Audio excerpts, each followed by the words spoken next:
जय हिंद। मैं सुनील यादव। आज हम टॉपिक पर चर्चा करने वाले हैं एमपीपीएससी असिस्टेंट प्रोफेसर परीक्षा 2024-25। उसके भी पेपर वन और पेपर टू हिस्ट्री ऑप्शनल पर चर्चा करने वाले हैं। और उसके पहले कुछ बातें आपको बताना चाहेंगे, जैसे कि अभी हाल फिलहाल में आपने देखा होगा असिस्टेंट प्रोफेसर 2022 संस्कृत विषय का रिजल्ट आ गया है। देखा आप लोगों ने, ठीक। उस पर एक नजर मारेंगे आप तो बहुत कुछ चीजें आपको काम की नजर आने वाली हैं सब। जैसे कि आप देखें, अभी तो हिस्ट्री 2022 वाला रिजल्ट नहीं आया, अभी तो इंटरव्यू होना भी बाकी है। 2024 के फॉर्म भरे जाने की डेट आप जानते हैं बहुत क्लियरली, 27 फरवरी से भरे जाने वाले हैं। ठीक है, मार्च तक का आपको टाइम मिलेगा। अभी एमपी सेट का रिजल्ट आना बाकी है साहब जी। ये पॉइंट हो सकते हैं, बहुत ही जल्दी सेट का रिजल्ट आ जाएगा और सेट जो एग्जाम क्वालिफाई करेंगे उनको फॉर्म भरने का भरपूर मौका मिलने यहाँ पर वाला है साहब जी। अब वो चाहे सेट का रिजल्ट कल आ जाए और चाहे 27 फरवरी को आए, इस बात को आप समझिए। ठीक है, मैंने आपसे बात जैसे कि कही कि अभी रिजल्ट आया हुआ है और आपने गौर किया होगा संस्कृत असिस्टेंट प्रोफेसर वाले रिजल्ट पर। यदि आप उसको गौर से देखेंगे तो इस बात को आप पाएंगे पूरी की पूरी लिस्ट में जिन विद्यार्थियों के रिटर्न में नंबर ज्यादा रहे हैं, प्रायः उन्हें इंटरव्यू में अधिक नंबर मिले हैं साहब जी। ठीक है, इसका मतलब है कि उनका रिटर्न में भी नॉलेज काफी अच्छा था, स्कोर काफी अच्छा था और उनको ज्यादातर लोगों को इंटरव्यू में काफी अच्छे नंबर मिले। हाँ, कुछ अपवाद हो सकते हैं कि बोले नहीं सर रिटर्न में नंबर ज्यादा थे और इंटरव्यू में एक दो लोग ऐसे भी हैं जिनको कम अंक मिले हैं, और वो एक्सेप्शन है ना कि बहुमत है। उदाहरण नहीं है, एग्जाम्पल नहीं है, वो एक्सेप्शन है। इस बात को आप समझिएगा साहब जी। जो भी उसमें टॉपर हुए हैं उनके आप यदि रिटर्न में नंबर देखेंगे तो ज्यादा रहे हैं, उन्हें ही इंटरव्यू में ज्यादा नंबर मिले हैं। ये दर्शाता है कि रिटर्न की एक बहुत महत्वपूर्ण भूमिका है। अभी दिखाता हूं, मैं आपको कुछ नंबर दिखा देता हूं, फिर आगे अपन इन विषय वस्तुओं पर बात करेंगे। कंक्लूजन यहाँ पर जो मैं आपको बताना चाह रहा हूँ वो ये है कि रिटर्न एग्जाम की एक बहुत महत्वपूर्ण भूमिका है आपकी। पेपर वन पेपर टू दोनों ही आपके काफी स्कोरिंग होने चाहिए, अच्छे खासे नंबर होने चाहिए। अभी आप नंबर देखने वाले हैं साहब, ठीक। आज की डेट में आप देखें तो जनवरी हो गया है लगभग खत्म। 1 फरवरी से यदि आप काउंट करेंगे, 1 जून को आपका एग्जाम है, जैसे कि आपने देखा। 4 महीने बचे हैं, फरवरी, मार्च, अप्रैल, मई। इन 4 महीने में ना केवल आपको पेपर वन और पेपर टू पढ़ना है बल्कि इसका रिवीजन भी करना है। और अगर अभी तक तैयारी अपन ने शुरू नहीं की है तो कब करेंगे। कई विद्यार्थियों के दिमाग में होगा कि नहीं साहब जी एग्जाम की डेट बढ़ेगी, 1 जून से आगे बढ़ेगी। बिल्कुल भी ऐसा कुछ नहीं है। ऐसा ही लग रहा था एमपीपीएससी स्टेट सर्विसेज को लेकर कि 16 फरवरी की डेट आगे बढ़ेगी, नहीं बढ़ी ना। मेंस की डेट आगे बढ़ेगी एमपीपीएससी द्वारा, नहीं बढ़ी ना। बल्कि कई तो डेट्स घटी हैं साहब, जैसे कि मई जून में होने वाला था हिस्ट्री ऑप्शनल वालों का इंटरव्यू, वो इंटरव्यू अभी पहले हो रहे हैं फरवरी में, 17 फरवरी से आयोजित होने वाले हैं साहब। तो डेट्स बढ़ने की संभावना नहीं है। तो यदि 1 जून को आपका एग्जाम है, इतना कम टाइम आपको बचा हुआ है, तैयारी करना चाहिए, आपको अभी से शुरू कर देना चाहिए। कब करोगे साहब जी।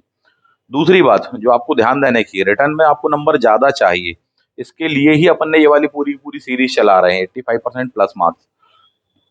बहुत अच्छे से परीक्षा के पैटर्न को आप समझ लीजिए साहब, क्योंकि बहुत लोग गलती कर रहे हैं इस चीज को लेकर के।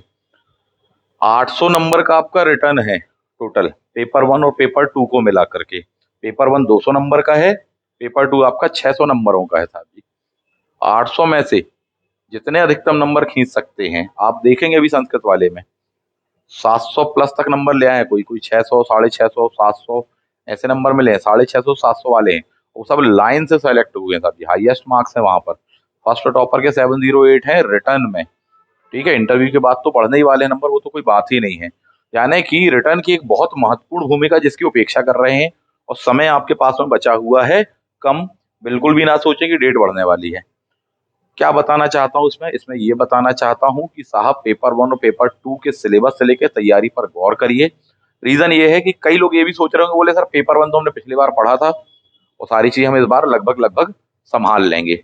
खास बात यह है, पिछले बार असिस्टेंट प्रोफेसर में जो पेपर वन का सिलेबस था उससे डबल हो गया है सिलेबस। केवल यूनिट्स मात्र मत गिनिएगा, यूनिट्स की संख्या तो उतनी ही है, लेकिन क्या है सिलेबस हो चुका है पिछले बार से डबल। एक्ट्स जोड़े गए हैं, जनजातियों वाला सेक्शन अलग से जोड़ा गया है पेपर वन में, आईसीटी जोड़ा गया है, कंप्यूटर जोड़ा गया है, करंट अफेयर्स का हिस्सा बढ़ाया गया है, तो पेपर 1 ही बहुत बड़ा हो गया अगर आप गौर करें तो। और पेपर 2 आपका जो है ऑप्शनल इतिहास सब्जेक्ट, वो तो आपको तैयार करना ही, वो भी अच्छे खासे लेवल पर। ठीक है, तो उस दिशा में यदि आप तैयारी करना चाहते हो, वाकई में सीरियस है, तो इस बैच को आप ज्वाइन कर लीजिए। अपने यहाँ पर बैच स्टार्ट हो चुके हैं। 1 जनवरी से हिस्ट्री का भी बैच स्टार्ट हो चुका है, पेपर 1 का भी बैच स्टार्ट हो गया है, और लगभग 2 यूनिटें कंप्लीट करा दी गई हैं 5 यूनिटों में से। फॉर एग्जाम्पल करंट अफेयर तो डेली ही चल रहा है लगभग लगभग। आपकी कई यूनिटें यहाँ पर कंप्लीट हो चुकी हैं, 2 यूनिट मैंने आपको बताया।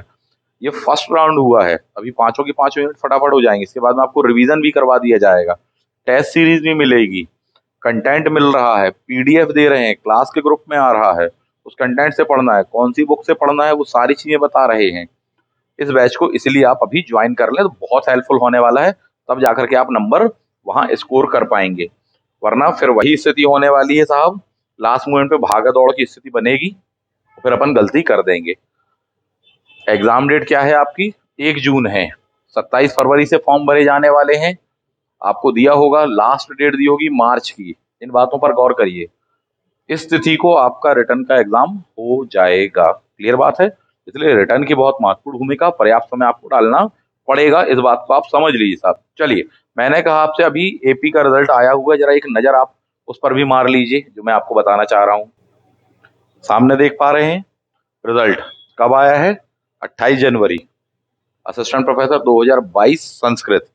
नंबर देखिए आप, रोल नंबर दिया है, लिखित परीक्षा में अंक दिए हैं, कितने में से? 800 में से। ये बगल में इंटरव्यू के नंबर दिए हैं, नजर मार लीजिए। तो यानी कि लिखित परीक्षा में 800 में से, इंटरव्यू में 100 में से। आप देखेंगे किसी को मिले हैं 388, क्या होने वाले अंततः? बोले बाहर होने वाले साहब जी। 600, 500, 400 बाहर हो जाने की स्थिति होगी साहब। इस बात को समझिए। किसी भी कैटेगरी में हो आप, एससी में आते हो, एसटी में आते हो, ओबीसी, ईडब्ल्यूएस, कुछ में भी हो, रिटर्न में नंबर होना बहुत ज्यादा जरूरी है, इस बात को आप समझिए। 616 अभी तक का हाईएस्ट, और देखिए बहुत हाईएस्ट नंबर मिलेंगे आपको। ठीक है, 560, 624 डेफिनेटली सेलेक्ट हो गए होंगे। भले ही इंटरव्यू में 49-50 नंबर मिले हैं, तो ज्यादा ही नंबर मिले हैं, इस बात को आप समझिए। और भी आप देखेंगे 520 कम नंबर हो गए, कहाँ 624 नंबर, कहाँ 520 नंबर साहब जी, 104 नंबर का अंतर है। इंटरव्यू में आपको 49 मिले, 1 नंबर कम मिले, किसी को 50 मिले हैं, 1 नंबर ज्यादा, क्या फर्क पड़ेगा? कौन सेलेक्ट होगा, कौन बाहर हो जाएगा, आप इतने में अनुमान लगा लीजिए। 516 इतने कम नंबर है, इंटरव्यू में और कम हो गए इन केस। तो कभी भी प्लान बी रखिए कि साहब जी रिटर्न में आपका नंबर ज्यादा हो, इंटरव्यू में भी ज्यादा मिले, इनकेस थोड़ी बहुत कम भी मिल जाए, 19-20 हो जाए, या एवरेज नंबर मिल जाए, कम से कम आपका सिलेक्शन तो ना रुके। 648, ठीक। 708 फर्स्ट टॉपर। इंटरव्यू में कितने नंबर हैं आप देख रहे हैं? 56 मार्क्स। टोटल कितने हो जाने वाले हैं उठा करके? 764। डेफिनेटली फर्स्ट टॉपर बनने वाला है बंदा। क्लियर है? रीजन क्या है? रिटर्न के नंबर ज्यादा है, 708। यूएनआर अनरिजर्व, ये लीजिए साहब जी, फर्स्ट टॉपर। तो वजह क्या है? वजह यही है कि रिटर्न के नंबर, कहाँ आप 600 वाली सीरीज देख रहे, इतने सारे लोग मिल रहे हैं आपको, 650 से ऊपर वाले लोग मिल रहे हैं आपको, 708 केवल रिटर्न में है। इंटरव्यू में 56, माना कि नहीं, बहुत लोगों को 73 मिले हैं, किसी को 70 मिले हैं, किसी को 65 मिले हैं, अपन को 50 ही मिले साहब जी। उसके बावजूद भी 56 नंबर के बावजूद ये है कि हाँ, इतना बैकअप काफी अच्छा रहा उनका। क्यों सेलेक्ट हुए, क्यों फर्स्ट टॉपर हैं? क्योंकि रिटर्न में अंक ज्यादा है, इस बात को समझिए। और भी आप लोगों को देखेंगे 560, 512, 55 नंबर मिल भी जाएंगे तो भी क्या होगा साहब, पोस्टों की संख्या वैसे कम है, बाहर हो जाने वाले हैं। 596 यानी लगभग 600 कम नंबर है, 36 मार्क्स इंटरव्यू में। क्लियर? 524, 588, 612, 46 मार्क्स, कम पड़ जाएंगे नंबर। 600 प्लस होने ही चाहिए। 600 का मतलब ही क्या है? 200 क्वेश्चन में से 150 क्वेश्चन सही है। हालांकि ये संस्कृत विषय के, सभी विषयों पर लागू नहीं होती बातें, पर लगभग सब में एक सा ही जाएगा, चाहे वो संस्कृत का हो, चाहे वो हिस्ट्री का हो, चाहे अन्य का हो। 500, 550 सीरीज आपको लाइन से मिल रही है साहब जी। ये सभी का रिजल्ट है, फाइनल लिस्ट नहीं बता रहा हूँ। सेलेक्ट कौन हुए होंगे? जिनके रिटर्न में नंबर ज्यादा है, इस बात को आप समझिए। 616, 636 पक्का, 636 इसमें हो गए, 62 नंबर यहाँ हो गए, पक्का सेलेक्ट होने वाले हैं। लगभग 700 पर पहुंच गए। क्लियर है? 520 इंटरव्यू में नंबर देखिए, रिटर्न में भी नंबर कम, इंटरव्यू में भी कम, दोहरी मार पड़ जाने वाली है। रिटर्न में नंबर एवरेज, इंटरव्यू में आधे नंबर मिले तो भी समस्या में आ जाएंगे। 600 प्लस 644, एक्सेप्शन कह सकते हो, बोले साहब कि कम नंबर में, तो ऐसा भी हो जाता है, बट फिर भी आप देखेंगे हाँ सिलेक्शन हो गया होगा। यानी कि इंटरव्यू की भूमिका है वहां भी नंबर खींचने, पर कहीं पर भी किसी भी स्टेज को आप नेग्लेक्ट नहीं कर सकते, चाहे वो रिटर्न का हो चाहे इंटरव्यू का हो। ये दोनों के लिए मैसेज है कि साहब जी रिटर्न में तो नंबर लाने ही लाने हैं, उसके साथ साथ इंटरव्यू में भी अच्छे खासे नंबर खींचने हैं, वरना नंबर क्या हो जाएंगे, घट जाएंगे साहब जी। इस बात को समझिए और दिक्कत में आ जाने वाले हैं। ठीक, सेलेक्ट हो गए होंगे क्योंकि रिटर्न में नंबर ज्यादा है, भले ही इंटरव्यू में कम मिल गए हो साहब जी। कैटेगरी वाइज भी डिपेंड करता है, किस कैटेगरी की कितनी क्या पोस्टें हैं। जैसे ओबीसी कम पोस्टें थी, इसमें तो कई लोगों के नंबर कम होने के बावजूद, ज्यादा होने के बावजूद बेचारे बिल्कुल बाउंड्री लाइन पर बाहर हुए, ऐसे भी हैं। 600 की सीरीज 608 632, क्लियर है? 55 नंबर, मात्र 22 नंबर, ज्यादा होने के बावजूद, लेकिन फिर भी अपन देखेंगे दोनों बंदे सिलेक्शन की लिस्ट में आपको मिल जाने वाले हैं। रीजन क्या है? रिटर्न के नंबर, ईडब्ल्यूएस 664 नंबर, इंटरव्यू में भी अच्छे नंबर 58, बढ़िया नंबर कहलाते हैं। 50 55 प्लस जिसको भी मिल गया मतलब बहुत अच्छे नंबर है, वो बेस्ट नंबर है। ठीक, डेफिनेटली सेलेक्ट हो गए होंगे। 664 58 722, इस बात को समझिए। यानी कि रिटर्न की एक बहुत महत्वपूर्ण भूमिका, और लाइन से आप सीरीज देख लीजिए, 500 वाले 400 वाले तो बहुत लंबी सीरीज है। 600 प्लस 600 प्लस का मतलब ही 150 क्वेश्चन का सही होना, और 600 प्लस बस नहीं, 650 660 70 80 700 तक मैंने आपको देखा है फर्स्ट टॉपर। तो जो फर्स्ट टॉपर है उसकी वजह क्या है? रिटर्न में नंबर ज्यादा। रिटर्न में नंबर ज्यादा कैसे आएंगे? पेपर 1 और पेपर 2 आपका दोनों स्ट्रांग होना चाहिए, केवल एक पेपर के बल पर नहीं हो सकते, दोनों ही पेपर आपके काफी अच्छे जाने चाहिए तब। तो उसके लिए अपन को तैयारी करनी पड़ेगी साहब, इस बात को समझिए। तो अभी तक आपने जो देखा, इन शॉर्ट में कहा जाए, पेपर 1 और पेपर 2 दोनों की ही महत्वपूर्ण भूमिका है अंतिम सिलेक्शन में। यदि वहां गलती कर रहे हैं, केवल ऑप्शनल तैयार है, बाहर हो गए बहुत सारे विद्यार्थी, बोले ऑप्शनल तो बहुत अच्छा गया था लेकिन पेपर 1 में नंबर कम हो गए। बहुत सारे विद्यार्थियों के मुझे अंक मालूम है, जो अभी लिस्ट दिखाई उनमें से भी सेलेक्ट वही हुए हैं जिनके पेपर 1 और पेपर 2 दोनों में स्कोर ज्यादा है। और ज्यादातर विद्यार्थियों के साथ में क्या समस्या है, पेपर 2 को फोकस कर लेते हैं वो, बट पेपर 1 उपेक्षित रह जाता है, फाइनल लिस्ट से फाइनली बाहर हो जाने वाले हैं। पता चला इंटरव्यू कॉल भी नहीं आया, और आ भी गया तो इंटरव्यू दे करके बाहर हुए, डबल दुख। ऐसी स्थिति नहीं होनी चाहिए, उसके लिए ही कह रहे हैं कि साहब जी इस बैच को अभी से करिए आप ज्वाइन। जिस तरीके से बता रहे हैं इतने मार्क्स उठाओगे, इतने मार्क्स उठाओगे 85%, 80 to 85% अपन ये लक्ष्य लेके चल रहे हैं, और उस तरीके से पढ़ लिया तो आराम से उतने नंबर आपके आ जाने वाले हैं, इस बात को आप समझिए साहब। क्लियर बात है? चलिए अब आगे बढ़ते हैं अपन, हिस्ट्री ऑप्शनल के बारे में बात करें। यह है पूरी पूरी परीक्षा प्रणाली, 800 नंबर का रिटर्न है आपका, पेपर 1 पेपर 2 मिला करके। जो सेलेक्ट हुए हैं उनके बारे में मैं आपको बता दूं, पेपर 1 में उनके 50 में से मान के चलिए लगभग लगभग 35 से 40 के बीच में क्वेश्चन सही है, कम से कम इतने, जितने भी लाइन से सेलेक्ट हुए, अच्छा खासा स्कोर है, 40 क्वेश्चन तक पहुंचे, किसी किसी तो ज्यादा भी हैं। ऊपर से ऑप्शनल में भी काफी अंक खींचे हुए हैं। आप सोच करके देखिए कि 600 अंक यानी कि 150 क्वेश्चन सही है 200 में से। क्लियर है? जबकि जिसके अगर 700 के आसपास पहुंच गया, फर्स्ट टॉपर 708, यानी कितने क्वेश्चन सही है? 175 से ज्यादा क्वेश्चन सही हो रहे साहब जी। इसका मतलब ही यहाँ पर यह है कि ऑप्शनल पेपर 2 तो मात्र 600 नंबर का है, यानी कि 150 क्वेश्चन का है, 175 क्वेश्चन सही है साहब। इसका मतलब है कि 25 एक्स्ट्रा सही है। तो ये केवल पेपर 1 में नहीं है 25 एक्स्ट्रा सही, उसकी वजह है कि साहब जी पेपर 2 में कुछ क्वेश्चन गलत क्यों होंगे, लगभग लगभग 140 क्वेश्चन के आसपास में, 135 से 40 क्वेश्चन के इसमें पेपर 2 में सही है, और लगभग 40 क्वेश्चन पेपर 1 में सही है। तो 135 और 40, बोले साहब जी 175 क्वेश्चन फाइनल सिलेक्शन पा रहे हैं। इंटरव्यू में 19 20 भी हो रहा है, थोड़ी बहुत कम ज्यादा नंबर है, जब मीडियम अंक मिले हैं तो भी वो सेलेक्ट हुए, इस बात को समझिए। तो यदि अपने सिलेक्शन को सुनिश्चित करना चाहते हो तो अभी से तैयारी करिए साहब, जो तरीका बता रहे उस टाइप से पढ़िए। डेफिनेटली पेपर 1 में भी अच्छा स्कोर रहेगा, पेपर 2 में भी स्कोर रहेगा आपके लिए। ठीक, अगली बात करेंगे पेपर 2 हिस्ट्री ऑप्शनल का सिलेबस। जो सिलेबस पिछले बार था उसी टाइप का, पर उसमें कुछ खास पॉइंट आपको गौर करने के हैं। जबकि पेपर 1 का मैं एक अलग वीडियो बना चुका हूँ, उसको नहीं देखा है तो देख लेना साथी। पेपर 1 का सिलेबस डबल हो चुका है पिछले बार से, इस बात को समझिए। और अभी यहाँ पेपर 1 नहीं, पेपर 2 आपको मैं बताने वाला हूँ, हिस्ट्री ऑप्शनल, उस पर ही बात करेंगे। तो सामने आप देख रहे हैं असिस्टेंट प्रोफेसर परीक्षा 2024 2024 पेपर 2 हिस्ट्री। क्या गौर करने वाली बात है, जो पिछले बार भी बहुत सारे विद्यार्थियों ने गलती करी, उसको सुन लीजिए, समझ लीजिए। टोटल कितनी यूनिट दी हैं आपको? 10 यूनिट दी गई हैं। और मेरे हिसाब से इसको आपको देखना चाहिए, इसको टोटल 6 यूनिटों के संदर्भ में या 6 सेक्शन के संदर्भ में देखना चाहिए। सारी यूनिट महत्वपूर्ण, सब कुछ पढ़ना है आपको, विशाल का सिलेबस है।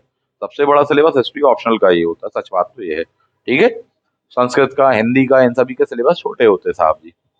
हिस्ट्री का सबसे विशाल का होता है, ज्योग्राफी का विशाल का होता है। टोटल 10 यूनिट दिए, लेकिन आप इसको देखेंगे 6 सेक्शन में। 6 सेक्शन कौन से?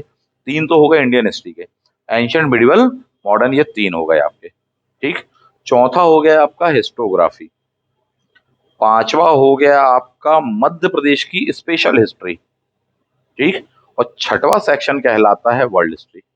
ये सब अपने आप में विशालकाय हैं। वर्ल्ड हिस्ट्री विशालकाय है, हिस्टोग्राफी विशालकाय है, एमपी की हिस्ट्री विशालकाय है साहब। ठीक है, तो ये 6 सेक्शन बनते हैं, जिनको बांटा गया है किसमें? 10 यूनिट में। बात को समझिए, 10 यूनिट में है, इसका मतलब है सभी से बराबर बराबर क्वेश्चन आएंगे। 150 क्वेश्चन आने हैं, प्रत्येक यूनिट से 15 क्वेश्चन आने हैं। क्लियर बात है ये? अगर आप इसमें गौर से देखें इन 6 सेक्शनों को, यानी कि 10 यूनिटों को, तो यूनिट नंबर 1 से लेकर के अपन देखेंगे विशेषकर, यूनिट नंबर 1 आपको हिस्टोग्राफी की दी। अच्छे खासे क्वेश्चन आए थे पिछले बार इसमें, और बिल्कुल लीक से हटके क्वेश्चन पेपर आया था। इसका क्वालिटेटिव कंटेंट भी नहीं मिल पाता, हम प्रोवाइड कराएंगे, जो भी बैच में रहेंगे उनको मिल जाएगा साहब, सिंपल सी बात है। बाजार में उपलब्ध नहीं करवा पाएंगे, जो बैच में है उनको उपलब्ध करवा रहे हैं, करवा पाएंगे उनको साहब, इस बात को समझ लीजिए।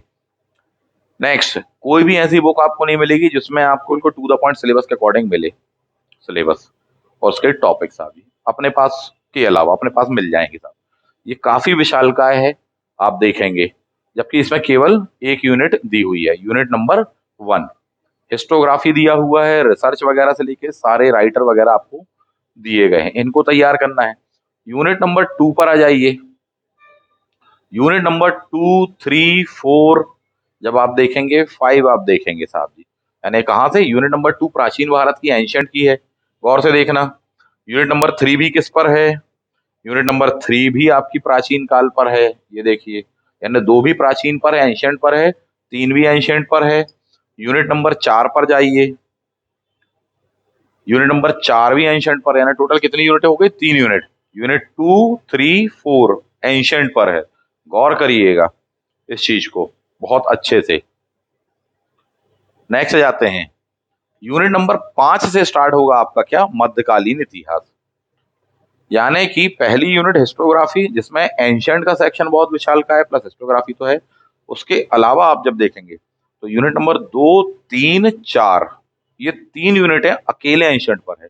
बताना ये चाहता हूँ कि एंशियंट का एक बहुत बड़ा वेटेज है साहब जी, बहुत विशाल का वेटेज है, इस बात को समझिए। ठीक है, यूनिट नंबर 5 से आप जब स्टार्ट करेंगे तो पूर्व मध्यकाल, जिसको आप ज्यादातर इसमें पढ़ते हैं साहब कहाँ का? एंशियंट में ही पढ़ लेते हैं, इस बात को अगर आप गौर करें। प्रतिहार, नरेश, बादामी के चालुक्य, कश्मीर के शासक, ठीक है, तुर्कों का प्रारंभिक आगमन, अरबों का आक्रमण, आप एंशियंट या पूर्व मध्य काल के दौरान में ही पढ़ लेते हैं, या एंशियंट के एंडिंग में ही पढ़ लेते हैं, यानी कि ये भी उसी सेक्शन का एक बहुत बड़ा हिस्सा है। कई टॉपिक विशुद्ध रूप से मिडिवल के मिलेंगे, लेकिन कई जो पूर्व मध्य काल के हैं वो आप कहाँ पर पढ़ते हैं साहब जी अच्छी डिटेल में? एंशियंट में, यानी एंशियंट का वेटेज ज्यादा है साहब, इस बात को आप समझिए। ठीक है, मिडिवल पर वेटेज कम है, इस बात को आप देखिए। विशुद्ध रूप से मिडिवल आपको मिलने वाला है कहाँ पर? सामाजिक संरचना, सांस्कृतिक संरचना, 6 नंबर की यूनिट से। क्लियर है? ये दिया पूरा, मुगल उगल सब दे दिया गया होगा, यानी कि यूनिट नंबर 5 आधा मिडिवल आधा एंशियंट, यूनिट नंबर 6 बोले पूरा मिडिवल। क्लियर है? यानी मिडिवल का सेक्शन कितना, मात्र 1.5 यूनिट का कहलाया। क्लियर बात है। 7वीं और 8वीं यूनिट जो है वो मॉडर्न पर है साहब जी। 7वीं और 8वीं यूनिट किस पर है, मॉडर्न पर, यानी कि 2 यूनिट मॉडर्न पर है, 1.5 यूनिट मिडिवल पर है, 3.5 यूनिट जो है अगर आप गौर से देखें तो एंशिएंट पर है। और अगर हिस्टोग्राफी का सेक्शन वो मिला लें आप, क्योंकि क्वेश्चन ऐसे ही बनते कि समझ में नहीं आएगा हिस्टोग्राफी है कि एंशिएंट, ठीक है, और 4.5 यूनिट हो जाएंगे। तो ज्यादा वेटेज किसका, पॉइंट नंबर 1, इसको समझिए। कम वेटेज किसका, उसको समझिए। मिडिवल और मॉडर्न लगभग लगभग बराबर बराबर, 1.5 से 2 यूनिट के बराबर आपके हैं साहब जी, ठीक है। 7वीं यूनिट मॉडर्न की है, 8वीं भी आप देख लीजिए मॉडर्न की है साहब। क्लियर है। आजादी के बाद भारत तक का आपको मिल जाएगा इसमें कवर। छोटी यूनिट है फिर भी, फैक्ट्स बहुत ज्यादा होते हैं, बात सही है। 9वें नंबर से जो यूनिट आपकी चालू होने वाली है वो अलग से दी है आपको वर्ल्ड हिस्ट्री। वर्ल्ड हिस्ट्री में केवल मॉडर्न वर्ल्ड हिस्ट्री नहीं है, एंशिएंट वर्ल्ड हिस्ट्री से स्टार्ट किए गए हैं कई टॉपिक। जैसे कि आप देखेंगे रोमन साम्राज्य, प्राचीन काल, दास्ता का दौर, ब्लैक डेथ, सामंतवाद, फिर आप यहाँ पुनर्जागरण सामंतवाद। बोले हाँ सर मॉडर्न वर्ल्ड हिस्ट्री पर आने वाले हैं, वहां से लेकर के वर्ल्ड वॉर तक का आपको ये दौर इसमें दिया हुआ है। ये विशाल का सेक्शन है, एक एक टॉपिक अपने आप में महाकाव्य है। समय कितना है, 4 महीने। पेपर 1 भी पढ़ना है, पेपर 2 भी पढ़ना है। अगर इसी प्रकार से लापरवाही करे और अभी भी कदम नहीं बढ़ा रहे हो, इंतजार करे बोले नहीं सर सेट का रिजल्ट आ जाए, या इंतजार करे कि हाँ अभी निकालेंगे टाइम करेंगे, फिर छूट जाएगा वो। बाद में फिर ऐसे ही यूं ही नजरें फिरा के चले जाओगे। अकेला इसमें टाइम लग जाता है, वर्ल्ड हिस्ट्री में काफी समय लगता है इसको, ठीक है। और खासकर इसमें वेस्टर्न नेम है, वेस्टर्न कल्चर वगैरह, तो कई चीजें के तो तुक्का लगाना नहीं बन पाता है साहब। इस बात को आप समझिए। कैसे बनाओगे ये पूरे के पूरे सेक्शन कैसे बनाओगे, जिस तरह से क्लास में हम लोग बताएंगे, हम लोग बता रहे हैं वैसे बनाओगे साहब। यूनिट नंबर 10, इसकी आप अपेक्षा नहीं कर सकते। मध्य प्रदेश का इतिहास, प्राचीन से लेकर आधुनिक तक का। कई लोगों ने इसकी उपेक्षा करी थी पिछले बार, बोले नहीं सर हमने जीएस वीएस में पढ़ा हुआ है। जीएस में पढ़ना एक अलग बात है, और ऑप्शनल सब्जेक्ट के रूप में पढ़ना एक बिल्कुल अलग बात है। एक एक पॉइंट दिए और सब पर क्वेश्चन आए, टफ क्वेश्चन आए, बहुत सारे क्वेश्चन बने नहीं थे।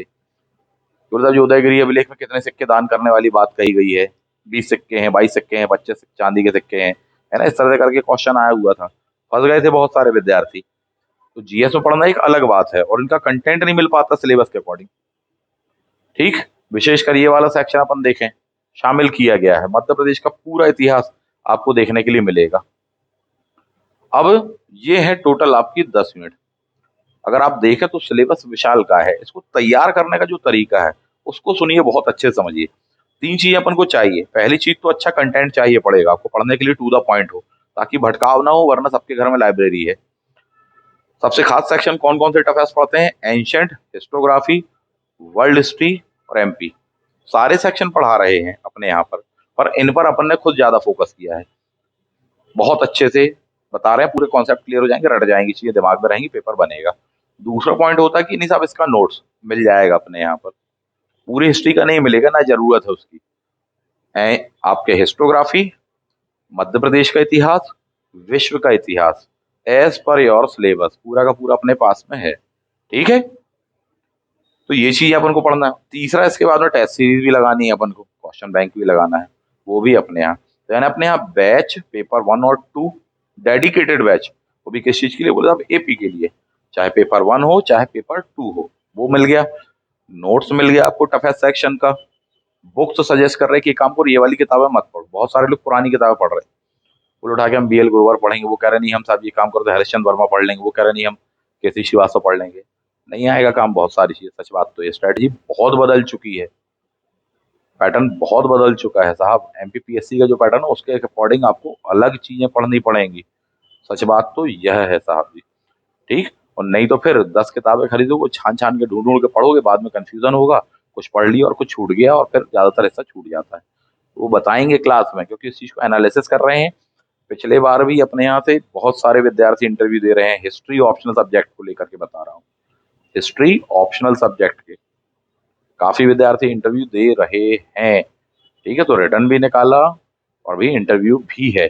अगर आप भी यही चाहते हैं कि आप भी रिटर्न निकालें और इंटरव्यू दें, तो उसके लिए विधिवत पढ़ना पड़ेगा, वो चीजें बैच में आपको बताई जा रही हैं। तो ये तीनों नियमों का आपको पालन करना पड़ेगा। पहली बात तो क्लास अच्छे से पढ़ना है, ये नहीं करना है कि बोले नहीं हम अपने तरीके से कर लेंगे, बिल्कुल नहीं। कारण तरीका बदल गया है, पैटर्न बदला है। 2020 के बाद से आप देखो एमपीपीएससी के स्टेट सर्विसेज के एग्जाम हो, अदर एग्जाम हो, सब में बदलाव आया है। 2018 में जो एपी का पेपर हुआ तो उससे बहुत अलग पेपर था 2022 वाले एपी का, चाहे पेपर 1 हो चाहे पेपर 2 वाले के संदर्भ बात करो। हालांकि उस समय तो पेपर 1 नहीं था, अब लेकिन एड ऑन हो गया, डबल बोझ पड़ गया। प्लस पेपर 2 का भी जो सिलेबस है उसको भी बढ़ा दिया, पेपर 1 का सिलेबस भी बढ़ा दिया। इन सारी चीजों को मैनेज करना पड़ेगा और उसको नए पैटर्न पे पढ़ना पड़ेगा। पेपर टफ आ रहा है, साथ ही साथ कट ऑफ काफी हायर भी जा रहा है। और अभी जब आप देखेंगे, जब इंटरव्यू के नंबर आ जाएंगे, रिजल्ट आएगा, तब आप पाएंगे कि साहब जी ओवरऑल कट ऑफ काफी हायर जा रहा है, पोस्टों की संख्या एक और कम होने का। कैसे जा रहा है? तो जो लोग विधिवत बहुत टेक्निकल वे में पढ़ते हैं, ठीक, एनालाइज करके पढ़ते हैं, अच्छे मार्गदर्शन में पढ़ते हैं, डेफिनेटली वो नंबर ज्यादा उठाते हैं कम मेहनत में भी। सच बात तो है, उसको ही कहते हैं स्मार्ट टेक्निक। वो सारी चीजें किसमें हो पाती हैं? क्लास में हो पाती हैं, क्लास में जैसा विधिवत बता रहे साहब जी। वरना पता चला अपन सिंधु ही घाटी पढ़ते रह गए, एक ही टॉपिक पढ़ते रह गए एक आध महीने तक, मन लग गया। ऐसे नहीं करना है, समय है कम आपके पास में, तो उसके सापेक्ष करना है अपन को साहब जी। तो पहली चीज पढ़ना पूरा का पूरा है, अपन को छोड़ना कुछ नहीं है। दूसरी चीज कि साहब नोट्स चाहिए टू द पॉइंट सिलेबस, तभी तो कम समय में पढ़ पाओगे। और तीसरी चीज फिर अपन को उसका क्वेश्चन पेपर भी लगाना है। तो ये चीजें हैं साहब, तो वो सब कुछ आपको कहाँ मिल जाएगा? वो बैच में मिल जाएगा। लास्ट पॉइंट, इसकी रणनीति, इसका बैच, इसका कंटेंट के साथ साथ अब आखिरी चीज जो बताना चाहेंगे, बैच स्टार्ट हो चुके हैं अपने यहाँ पर, पहले ही बता चुके हैं, 1 जनवरी से बैच स्टार्ट हो चुके हैं। जो जितना देर से स्टार्ट करेगा वो उतने बड़े नुकसान में रहने वाला है। फरवरी स्टार्ट होने वाला है 1 दिन बाद। फरवरी से फीस अपने यहाँ पर जो बैच है उसकी बढ़ने वाली है, ठीक है। अभी फीस थी कम साहब जी, बीच में कम हो गई थी, ठीक है, मकर संक्रांति ऑफर इत्यादि ऑफर ये सब था। फिर से अब होने वाली है 1 फरवरी से साहब जी। जिसको ज्वाइन करना फटाफट ज्वाइन कर लीजिए। और विश्वास मानिए, जिस तरीके से पढ़ा रहे हैं, जिस तरीके से बता रहे हैं, अगर वैसा कर लिया ना, एग्जाम निकलेगा साहब जी आराम से। रिटर्न भी निकलेगा और इंटरव्यू भी आपका निकलना है। क्यों? क्योंकि बिल्कुल सिंपल मेथड से नहीं पढ़ना है आपको, सीधा सीधा नहीं है। यदि आप नंबर गेन करना चाहते हो, उठाना चाहते हो, बहुत टेक्निकल वे में, बहुत स्मार्ट वे में, बहुत कॉन्सेप्चुअल अप्रोच पर पढ़ना पड़ेगा। और जब आप ऐसे बैच में पढ़ेंगे तो आपको दोनों फायदे होंगे। ना केवल आपका रिटर्न निकलेगा, बल्कि इंटरव्यू में किस प्रकार से आपको हिस्ट्री ऑप्शनल पर जवाब देने हैं, इतिहास विषयक प्रश्नों के जवाब देने हैं, वो अप्रोच भी सीख पाओगे। अभी मैं कई विद्यार्थियों को देख रहा हूँ कि साहब इंटरव्यू की तैयारी कराने के दौरान में बोले साहब रिटर्न तो निकाल लिया, लेकिन फिर जब इतिहास विषय पर ही बात होती है, क्वेश्चन पूछते हैं, तो उस पर एक सही तरीके से सुलझा हुआ, सरलतम टू द पॉइंट जवाब नहीं दे पाते इंटरव्यू के अकॉर्डिंग। दिक्कत होती है उनको बोलने में, बात करने में, कॉन्सेप्ट का क्लियर नहीं रहता। क्यों? क्योंकि रिटर्न एग्जाम जैसे जैसे फैक्टों को रट्टा मार के निकाल लिया, बाद में फंसने लग जाओगे। तो ऐसी कोई स्थिति ना बने, रिटर्न में भी कॉन्सेप्चुअल अप्रोच आपकी काफी अच्छी तैयार रहे, वो भी निकले। इंटरव्यू के लिए भी किस प्रकार से आपको बात करनी है, कॉन्सेप्ट कैसे क्लियर होने चाहिए, किन बातों को सही बताना, किन बातों को गलत बताना, किन का समर्थन करना है, किन का नहीं, ये सारी चीजों की तैयारी आपकी क्लास में यहाँ हो पाएगी। उसके लिए ही ये बैच चल रहा, उसके लिए ही बता रहे। डेफिनेटली आप इससे बहुत कुछ गेन करने वाले हैं, फायदेमंद होने वाला है ये बैच। बिल्कुल डेडिकेटेड बैच है साहब जी, बहुत ही अच्छा बैच है। भले ही अपनी मार्केटिंग वगैरह कम हो साहब जी, पर क्वालिटी ऑफ कंटेंट, नोट्स से लेके क्लास, उसमें साहब कोई कसर बाकी नहीं है अपने यहाँ पर। इस बात को आप समझ लीजिए। जितनों ने उसको किया, ज्वाइन किया, सभी ने लाभ उठाया है, उठा रहे हैं। आप अब गलती ना करें, समय निकल जाएगा तो फिर बाद में कवर करना मुश्किल हो जाएगा साहब जी, ठीक है। तो यही मैसेज मैं देना चाह रहा था। इसको थोड़ी सा इस तरीके से तैयार करिए, पेपर 2 को, ऑप्शनल को, और पेपर 1 को साथ में लेकर के चलिए। 80 to 85% रिटर्न में मार्क्स हमको लेकर के आने हैं। और आप हमारे साथ में रहेंगे, जुड़ेंगे, जैसा हम बताएंगे वैसी बातें मानेंगे, वैसे पढ़ोगे, उसी कंटेंट को पढ़ोगे, गिने चुने सबसे कम किताबें बताएंगे, एक एंशिएंट, एक मिडिवल, एक मॉडर्न, प्लस नोट्स, बस इतना बस पढ़ना है आपको। आराम से आपके नंबर खींचेंगे, भरपूर खींचेंगे नंबर अभी, ठीक है। आराम से 170-75 के आसपास में नंबर खींच करके ले आओगे सर। ऐसी ही तैयारी आपको मिलेगी पेपर 1 और पेपर 2 की अपने यहाँ पर, ठीक है। बाकी आपका स्वाभाविक, आपकी मर्जी की बात है साहब जी। बहुत सारे विद्यार्थी बाद में पछताते हैं लेट करने के कारण या इधर उधर ज्वाइन कर लेने के कारण। आप ना हो परेशान, बिल्कुल अभी से बिगनिंग से जुड़े साहब, ठीक है। मिलते हैं नेक्स्ट वीडियो में। थैंक यू, जय हिंद।